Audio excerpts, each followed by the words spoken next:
Alright everyone, good morning. This is our 5e channel, the Dungeon Memelord, and I am the Dungeon Memelord, for all things 5th edition. And it's also useful advice for all other systems too. So, a little bit about myself since this is an intro video. My favorite class is Bard, my least favorite class is Monk. Something bad to say about Bards. Their spell list sucks. They have a lot of... There's a lot of the really good spells that they don't have. Their spell list is not that impressive. Something really good to say about monks is, for one, their martial arts is incredible. From a mechanical perspective, they're a powerful class. I just can't get behind the flavor of a monk. And there's one subclass, Way of the Open Palm, I believe, where you can just kill someone. They just die. If they fail the saving throw, they just actually die, which is a really cool ability. That's an epic ability. It almost made me want to play Bard, just that ability alone. So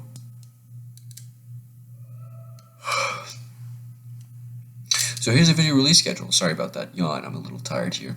I'm yawning a lot. I don't know what it is. But here's our video release schedule. On Monday and Tuesday, it will be DM advice and then PC advice, both from a noob perspective, noob focused. On Wednesday, it will be expert advice for DMs. And then on Thursday, Friday, and Saturday, it's going to be campaign, monster, and dungeon design, respectively, because those are pretty important aspects of the game that I feel like they don't get enough coverage. Now, all this is going to be bite-sized, streamlined, ready to be applied directly into your game, which is good because I see all these videos that are super long and I just don't have time to watch them, right? And so I can't gain anything from them. But all these videos are going to be short, brief, concise, to the point. And Sunday is our day for bonus videos, right? So it's just whatever the topic of the day that Sunday is. So whether it's homebrews that I like, whether it's third-party content that's really good, just anything can go on a Sunday. And maybe if we get big enough, we'll have some collab videos. So that would be excellent to have on a Sunday, is a collab video. So that's the video release schedule. A little bit more about me. I'm 18. I've been playing for 4 years. I play a lot as a DM. I'm sure a lot of us do. And here's a pro tip. Okay, everyone out there who's a forever DM, find other forever DMs and link up together and play together. It's I can't believe no one thought of this before. I thought of it a few days ago, and I just had to show it. It inspired me to make this channel. It's that one piece of advice. I started thinking about all the stuff that I know, that I've learned, all the mistakes that I've made that I can help other people not make. You know, and I thought, okay, I have to do it. I have to start this channel because forever DMs, we need to come together and just have games with each other. You know, because we can't find another DM, but there's got to be a bunch of us in every area, and we'll just talk to each other, and hey, we'll link up. I started that with 3 games the other day, and they're all fun. We played a few times. They're all fun. They're all great.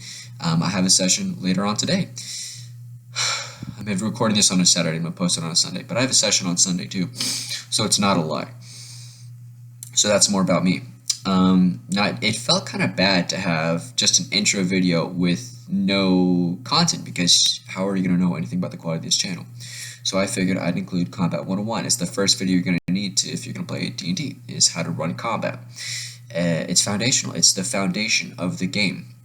And so you say to me, well, how do I run combat? The first thing you do is you prep, and that's usually the first thing that you do if you're the DM is you prep, right? So prepping for combat, the first question you ask yourself is, what are my players going to face? And so let's take a rather basic example for this. Let's take goblins and wolves, right? Pretty low stats.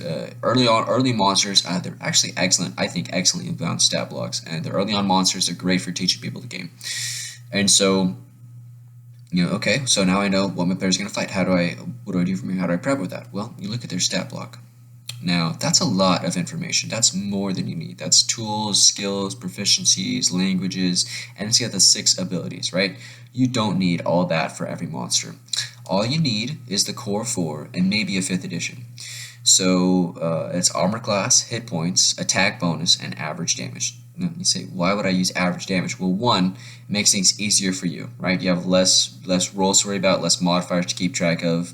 Number 2, it saves time. If you roll every time and you add every time, it doesn't take very long. Maybe like 5 seconds, 8 seconds, 3 seconds, anywhere from 3 to 8 seconds it could take. And if you take all those rolls for every monster, for every attack, for every round of combat, every turn of every round of combat, that makes a lot of time. And so you can save a lot of time by using average damage instead of rolling for damage for the monsters. Now for the PCs, they have fun rolling dice. Let them roll their dice. You know, it's so fun rolling a 10 on the firebolt or rolling a 12 on the great axe. That's an incredible feeling, right? So let them roll. They have fun doing that. But you have your armor class, your hit points, your attack bonus, and your average damage, which are represented by AC, HP, ATK, and DMG. Right? So we take our line notebook paper, we write Goblin, and then we write armor class, hit points, attack, and damage.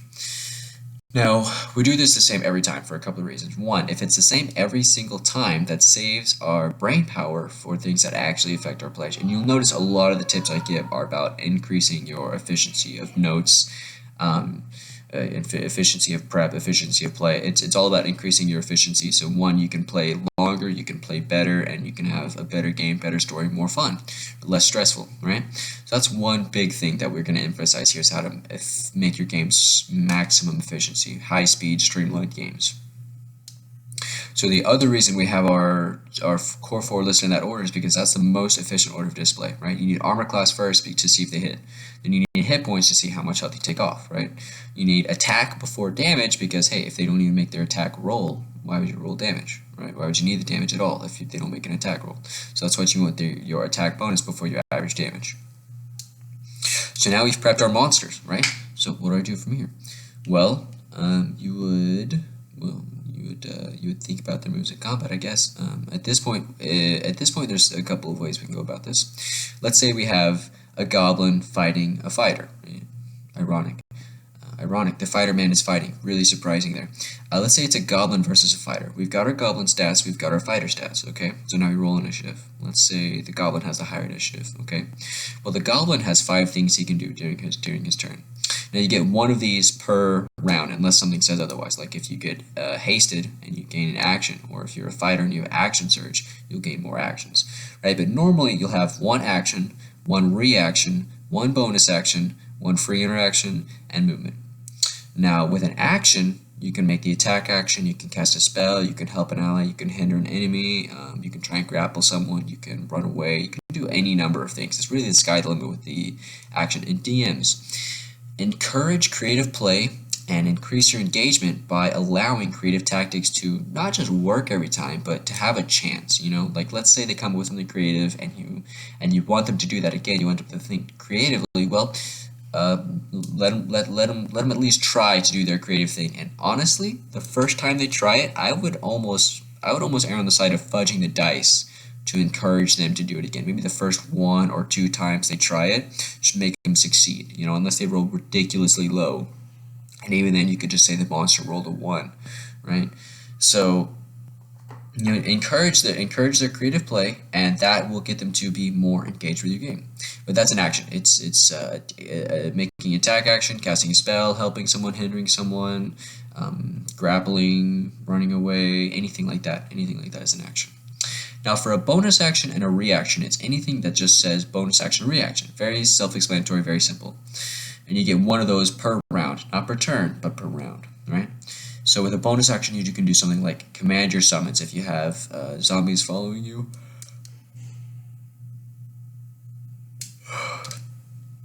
I'm sorry about that. That was so unprofessional, that yawn there. If you're controlling some zombies, or if you have a familiar or something like that, you can use a bonus action to command it. Right? If you have an offhanded weapon, or if you're a berserker barbarian, or you're a crossbow expert rogue, I shouldn't say rogue, but if you're a crossbow expert, anything, you could take your bonus action to attack, right? So it's anything that says bonus action, you can use your bonus action for. Now, as far as a reaction, it's anything that says reaction. So if you wanted to make an attack of opportunity when someone left your reach, if you wanted to cast a shield spell, if you wanted to cast a counter spell, if you wanted to parry, anything along, if you wanted to use your attack of opportunity from Mage Slayer, anything could work. So just whatever says reaction, you can do when you want to use your reaction, right? And this usually happens during not your turn. You don't normally use your reaction during your turn, which you could, like if you were to run away from someone and they get an attack of opportunity and you wanted to cast shield to try and stop them from hitting you, like that's when you would use your reaction on your turn. but you usually use your reaction off of your turn. And so that's a reaction. It just has to say reaction. Bonus action, like I said, just has to say bonus action. And so free interaction is something like stowing an item, using an item, pulling something out, drawing something, speaking is free interaction. Anything along those lines, it's kind of like a minor thing, right? And movement is so simple, it's literally just moving. So we've got our fighter and our goblin, right? They've rolled an initiative, and the goblin has a higher initiative. So he charges up to the fighter. He uses his action to attack, and he misses, right? He misses with the attack, and then he uses his reaction to proc some ability. I know there's abilities that give you a reaction when you miss. You could try again. So he tries again, and he misses it again. So he's used his action to hit. He's used his reaction to try and re-roll. Now he's going to use his bonus action to do a nimble escape and disengage, so he can run away from the fighter without fear. So now he's used his movement too. And then he's going to drop his sword and pull out his hunting horn using his free action and blowing it to alert all of his goblin allies nearby. Right? So that is an example round of combat. He took his action, bonus action, reaction, free interaction, and movement. Now the reaction I kind of cheated on, but a better reaction would be the fighter using his parry from defensive duelist, right? Or an attack of opportunity if the goblin hadn't disengaged. So I cheated a little bit. But that is an example round of combat, right? You prepped, right? I made my goblin stats, I wrote down the core 4. We rolled initiative. The goblin got the higher initiative, so he went first. And then you took your actions in combat, and you took your turn, and the fighter takes his turn to charge off the goblin and make an attack. And he doesn't utilize all of his options. That's fine. They don't stack up. The bonus actions, reactions, they do not stack up. It's 1 per round. It just refreshes at the top of the round. Okay.